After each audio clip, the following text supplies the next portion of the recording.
Hello and a warm welcome along to today's United Kingdom talk. And look, I have a mad person with me. Mad person with me. It's Motorized Millie from Minnesota, here in the United Kingdom of Great Britain, in what I have to say, a very, very posh hotel. It certainly is. Isn't it? It is. Which hotel are you in? It's the Marriott Renaissance Chancery Court in High Holborn. Yep. Yeah, absolutely beautiful place. It is. When Millie gave me the address of this place, I don't know. I imagined a big chain hotel, right? Something like let's think, perhaps like the Hilton or something, or the like Holiday Inn, somewhere like that. Yeah, Holiday Inn or something like that. But this is like a royal hotel. It is. Absolutely stunning place. It is. This must be costing you a bit, girl. It is, but you know what? It's worth every penny. Oh, beautiful, beautiful. So Millie's been over here. You'll be home by the time I think this show goes on, perhaps. Actually, I'm leaving on the 29th. Oh, okay, 29th. Yeah, this will be the show 2 days after you arrive home. Okay. So you'll be able to watch yourself. Oh, dear. I always find that quite scary myself. Yeah. One thing I hate is watching myself. So I bought the recording stuff down here, and here we are in London. Yep. So far, have you had a nice time? You've got another week to go, haven't you? Absolutely. I've had a wonderful time here. This is something that I've wanted to do for years. This has been like a huge dream of mine for many, many years. Right. And, yeah. Have you been outside of America to any other places? Canada. Okay. But that's as far as it's gotten. I've never gotten. A lot of people almost consider, and the Canadians hate this. I know they hate this, but when you say Canada, we automatically lump it together with the US, and they hate that. Right. They absolutely. I don't know if we've got any Canadians. We did have a letter once from someone. Oh, funnily enough, do you remember that letter I sent over to you? The lady who didn't like. Yes. Well, no, you didn't send it over to me. I quoted it. You read it on the show, and I read it for you. Yeah. And then I went ahead. She didn't quite get it. No, and then I emailed you and said, "Hey, don't let her get to you." So she was in Canada, but and another boy as well. He used to listen to the live show that we did, which is no longer, I'm afraid. I know. The other station that I was working for is closed down now, unfortunately. But there we are. Yeah, it's one of those things. Thank you for the opportunity. I really enjoyed it. It's fantastic. But this is even better. Aww. We can see you, Millie. And if you don't mind me saying so, I think you've dressed up for this, haven't you? I have. I thought so. You don't look your usual trampish self that you do on your Skype calls. Let me tell you that now. Oh. She's got a beautiful, it's like a leopard skin, isn't it? Leopard skin thing. And have a look. Here's my tattoo. She's got tattoos as well. I tell you what, let's have can we have a closer look at that tattoo? What is it? Hang on a minute. I'll tell you what. Don't move, Millie. I don't know if I'm going to be able to do this. Yes, we'll do that. Millie, one minute. Let's see that tattoo. What is it exactly? It's a unicorn with roses. Okay. In her mane. And it's all like black, red, and yellow, isn't it? And yep. Wow. And purple. Now I've often wondered if I should have a tattoo. A couple of my friends have got them, but I've always been a bit. I mean, they hurt, don't they? It depends where you get them. Right. What do you mean? It depends on what part of your body you get them at. Okay. Like, I got this one.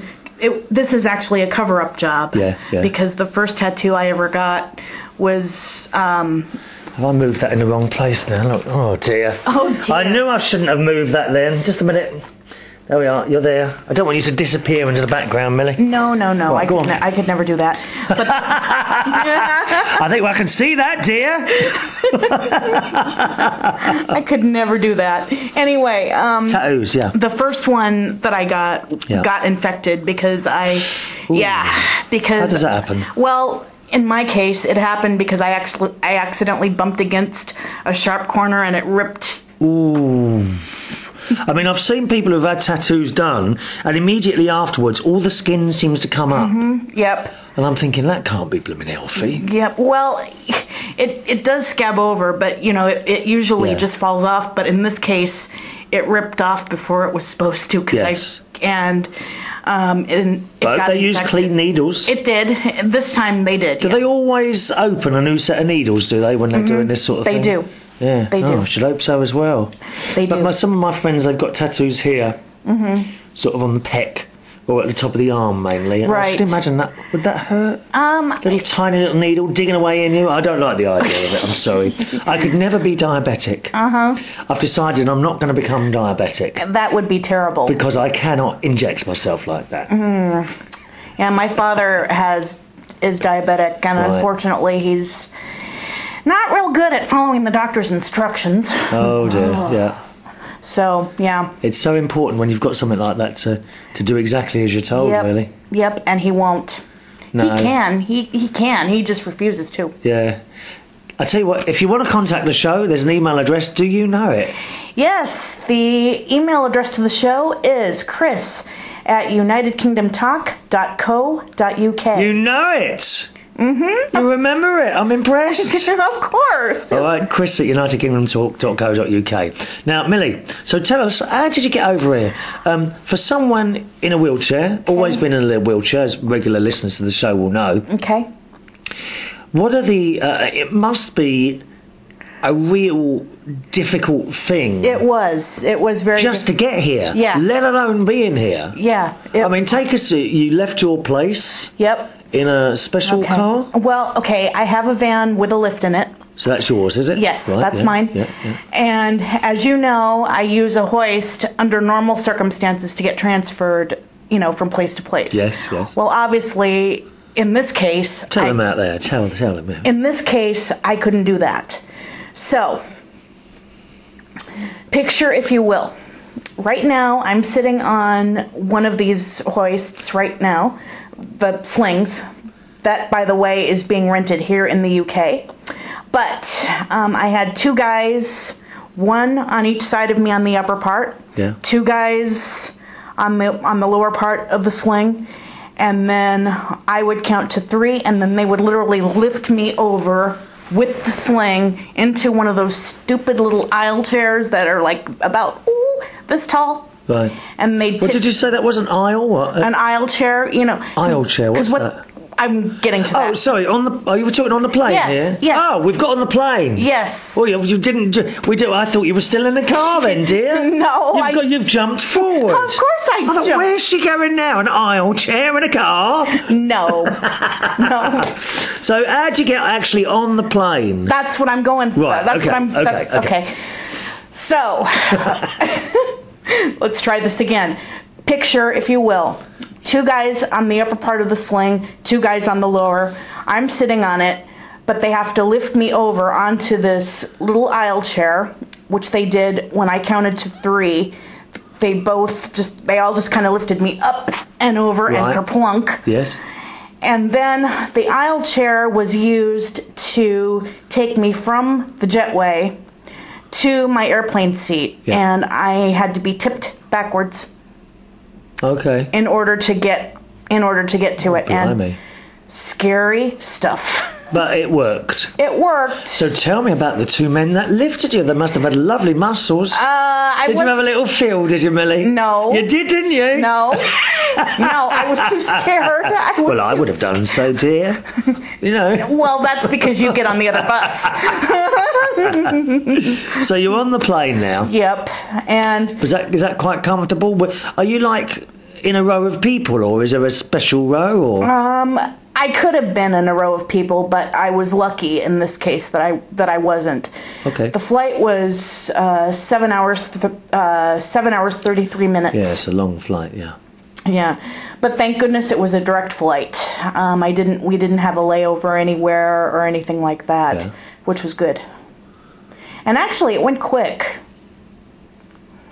But the first couple of days that I got here, I was, I felt a little ill after getting here. Sore throat, jet lagged. It's always like, it doesn't happen in business class. Yeah, and I did use that. I did use that, by the way. I have to tell you, I've done quite a lot of flying. I don't like flying. I hate it. Yeah. But on the occasion where I went in the business class seats, no sore throat. Yeah. That's I did do business class. Oh, you did? Yes. Oh, okay. We did. Yeah, it's an expensive old thing, but isn't it a different world altogether? It is. So presumably you went in the business class lounge in the airport as well? Yep. Oh my goodness. Isn't it fantastic? Oh my goodness. They had drinks. That's they right. had All included in the price. Yep. I bet you had. Now, what's your... Don't tell me. What's your drink again? Brandy and Coke? No, it was rum and Coke. Rum and Coke, yeah. No, but they didn't have that. I was on the red wine when I was on the... Yes. Because I did notice you had a few of those rum and Cokes at the Belushas. You were like... I noticed you were swaying away in that chair of yours. Hey? He lies. I do have to tell you, there was a couple of occasions, boys and girls, where Millie was going far too fast through the pub. And I had to tell her, there is a speed limit in here, dear. He lies. Poor people. So the flight was okay? The food on the flight was all right? Mm-hmm. Yeah. Not that I had much of an appetite. Right.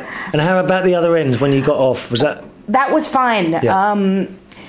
The only thing that really worried me was, the transfers, into and out of my chair and all that, and then going through customs. But actually, I breezed right through. Okay. No problem at all. And then...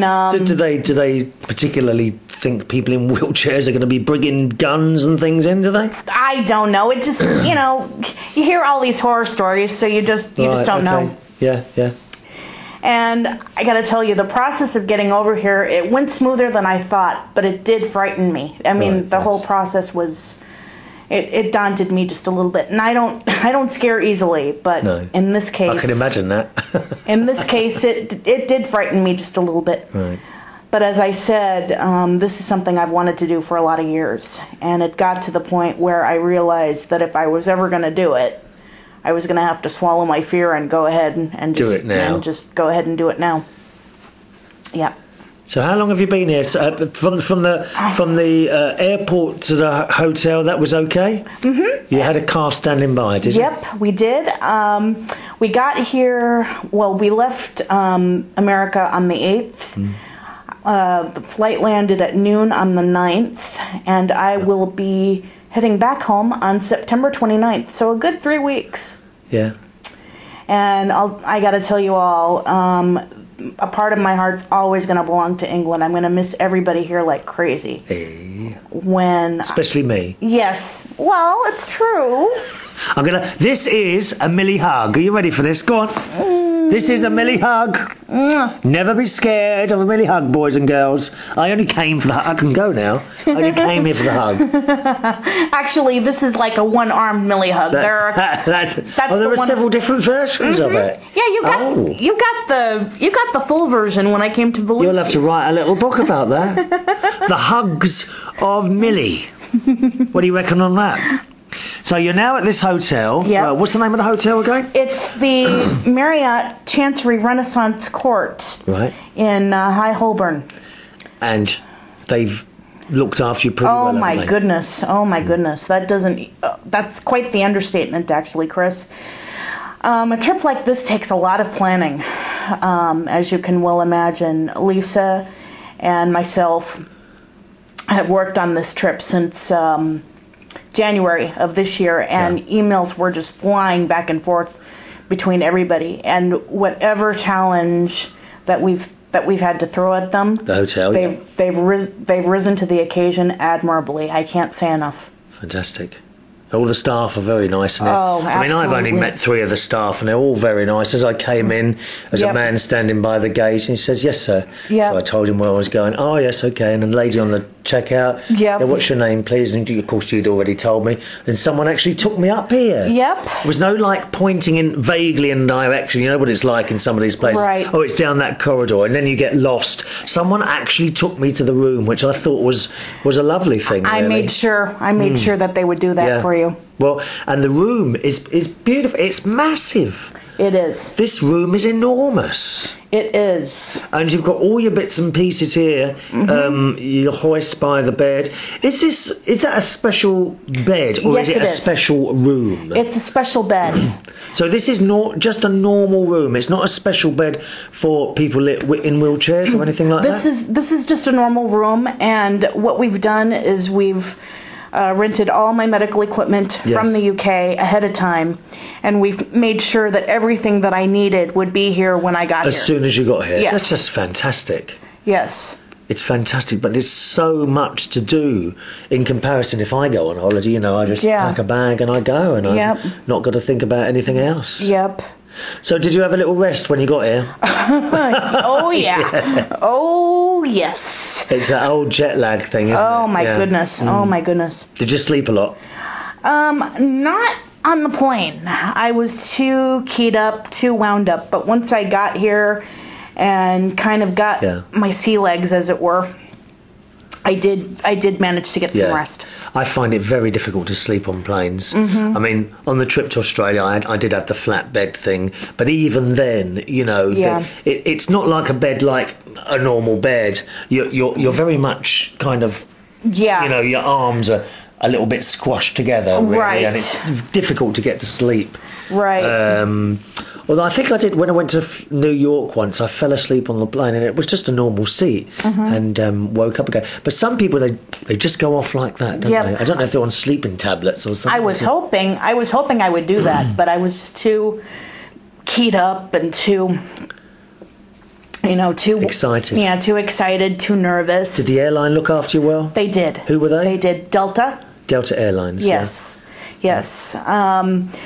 I'm fortunate in that I live in one of the main hubs in Delta, in Minneapolis, Minnesota. And they knew right away, the kind of things that I needed, and they were really helpful. I can't say enough. Now, physically, yes, it was a bit painful for me. I don't really have a high pain threshold, so I did break one of my rules for this once, and I did get some Xanax.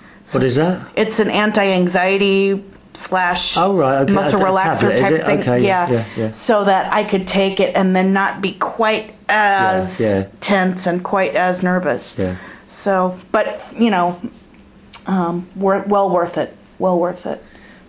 So, you got here on that day. Did you go out the next day, or did you have a day of rest? We had a couple of days of rest. I spent some time with my better half. Yes. On the day after I arrived, which was on the 10th. Who is your better half then? I'm not saying. Oh, we're not allowed to know.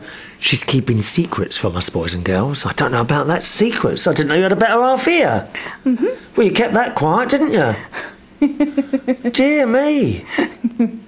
I might tell you later, but not on the show. Not while we're doing the programme. It's our little secret, Millie. Don't you worry. Not a word will be said. Horses wouldn't drag it out of me. I know. A couple of £1,000 might, but horses wouldn't. I trust you. If I got the news of the world knocking on that door, that's one of the trash papers here. Yes, I know. They're the ones that tell. You ring up and say, "Oh, I've just slept with whatever star," and they're happy to pay you 20 grand and then print the story. Yep. I will not do that. Yep.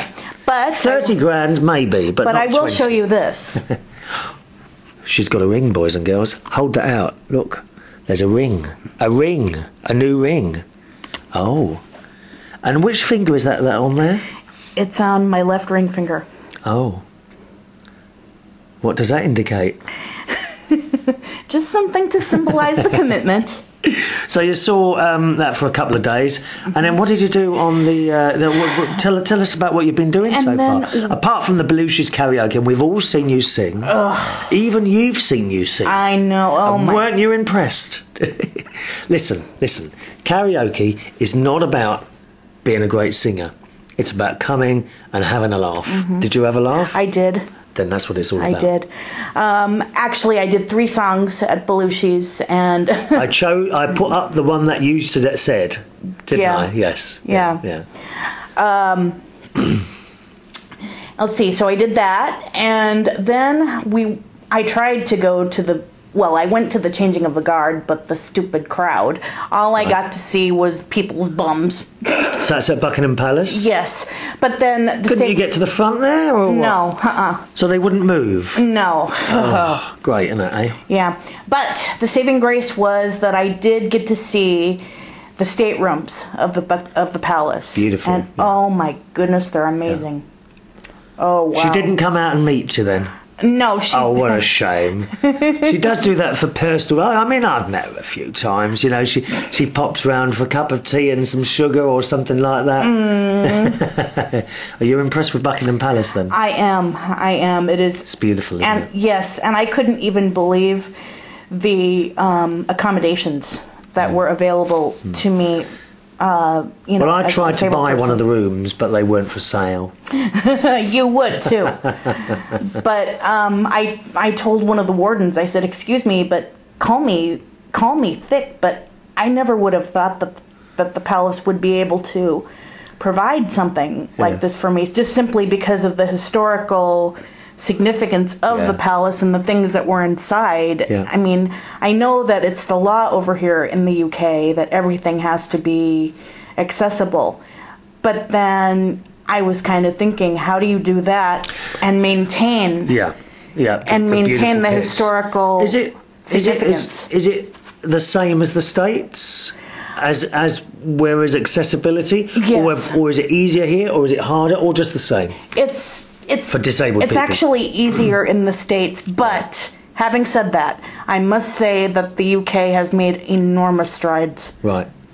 Even from years ago when my parents came here. Yeah. I mean, when I've been to Florida before, and the whole Disney thing, and the facilities they have there for disabled people are really out of this world. Yes. You always go to the front, or and each ride where you queue up, they have a little section where they just open a gate and wheel you in, and it's just they're very, very well looked after. Yes. So you saw Buckingham Palace. What else you done while you've been here? I got to see my friend Derek Acora. Who is he? Derek Acora. Derek Acora, yes. He's the medium. Right. One of the well-known mediums here in the UK. I have to say, I don't know of him, but a well-known person, is he? Yeah. Okay. Yeah. I've been friends with him for quite some time, and he made me blush by introducing me from the audience. Because you've been communicating with him, haven't you? Yeah, for a number of years. Yeah, fantastic. For a number of years. Yeah. And because we've only been talking about a year. A year and a bit. Yeah. And I've been friends with the Acoras since 2006. Right. So that's quite a bit. Anyway, he introduced me from the audience, which of course made me blush. And then I can't believe that for what you blush. Do me a favour. Go on. But then I was going to go queue up with everybody else after the show, and one of the ushers stopped me, and she said, "Mr. Acora has spoken to us personally, and he wants to see you first, so we're going to get you ahead of the queue." Lovely. And I went, "Okay." That's nice, isn't it? Yeah, and it was really good to see him. Really good. Did he do any medium stuff with you? Not with me, no. Okay. But just to have a chat with him afterwards was great. That's something I've always wanted to do. Go and see a medium, and perhaps see if Mum or Dad or my nans or my aunt has got anything to say. You know, that's why it doesn't always happen. I think you shouldn't really go in there expecting. Right. You must go to these things, I think, with an open mind. Right. Perhaps. Yeah, Derek had a bit of a hard time the first hour in getting people to speak up and take the messages that were meant for them. Yes. But the second hour went considerably better. Good. Yeah. That's why I pointed you in Sarah's direction. Right. Yeah. Because I knew that's what you wanted. Yeah. So, and I hope someday you can. She has Skype now.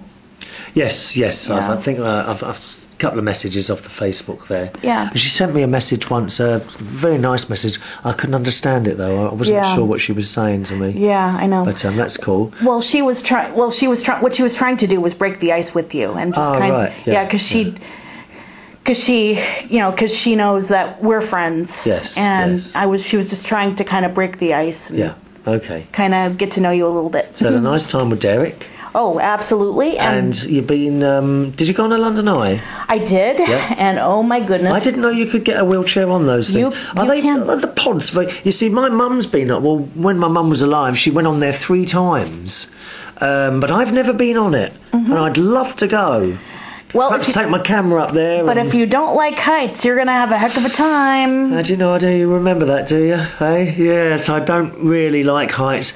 The bottom is glass as well, is it? Yep. Oh, I don't know so much about that. You see, my mum, she never liked enclosed spaces. Yeah. So I don't know how she coped. But how long are you in there for? 30 to 45 minutes, if I remember right. Yeah. And can you actually, can you book a whole pod? Yes. How much is that?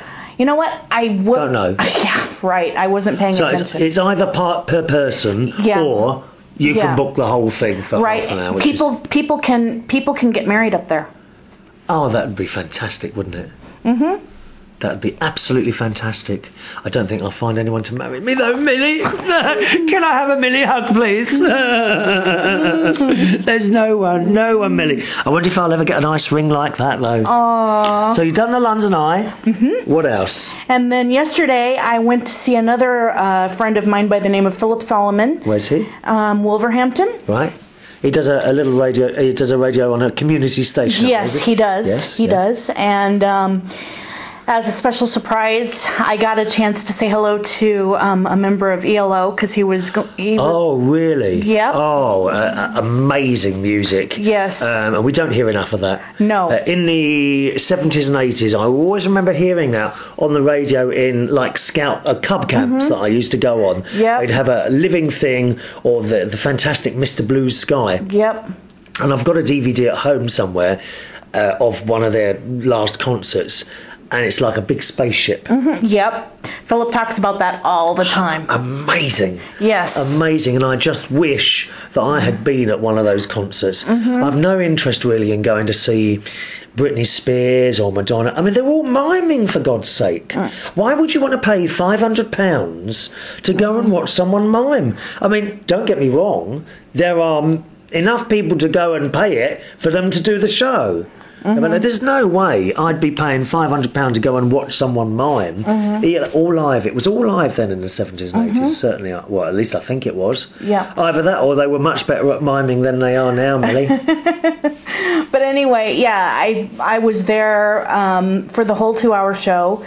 And again, Philip made me blush because he kept going on and on and on about how what an inspiration he thought I was because I, in spite of all of the difficulties and stuff, I didn't let it stop me. You got here. Yep. You got here now. Before we go, because we've only got a couple of minutes left, I've got a couple of things for you. Oh. Here is Chris. a United Kingdom Talk mug and Thank bingo. you. I don't know if you've got one already. No, I don't. Okay, but I've got something better than that for you. Oh, Shall I put it over here for you? Oh, yeah. Okay. Now, I know what you Americans like at collecting things. You like to collect little souvenirs. That's right. Now, this is a Union Jack flag. Now, as you can see, it's not new, right? You're giving me the... This is the one that's been hanging up behind me in the studio for the last 3 years. Chris, are you sure? And I knew that, you see, there's the holes there that was holding it to the room. And I knew you would appreciate this. Thank you. So I want you to take that home and remember us. Oh, Chris. Okay? Oh. Give me my microphone back. You're not having that. It was 800 quid. So there you are. I knew you'd appreciate that. That's the one that's actually been hanging up behind me. Oh, Chris. Are you sure? All right. No, I love it back. There we are. You might need to give it a wash. Millie, it's time to go. Okay. Well, I have to say, it's been absolutely lovely meeting you and talking to you. And you look better than your photographs. Thank you. So get your photographs redone, dear. Yes, dear. Say goodbye. I'll give you the email once again if you ever want to join in. Thanks very much for joining us for today's very, very special United Kingdom Talk from London. Millie, the email address. Chris at unitedkingdomtalk.co.uk. All right, Chris at unitedkingdomtalk.co.uk. See you on the next show. Bye-bye now.